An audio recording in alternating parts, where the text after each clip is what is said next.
Hey guys, today we are going to use analog channel AC202 by MacDSP. Let's listen to what we have for this demo.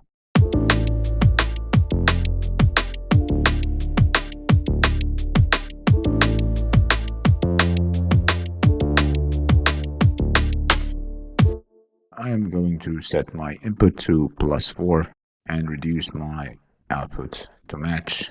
We'll use a Japan T and we'll set our release to about 50 milliseconds.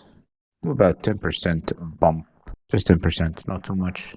7.5 IPS, and we'll use an IEC2 EQ type. Set that to vintage. Add a couple of dBs on the bias. We'll set the roll off to 30, and we are ready to listen to it.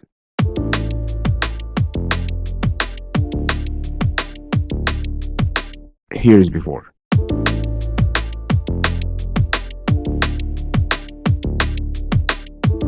Here is after.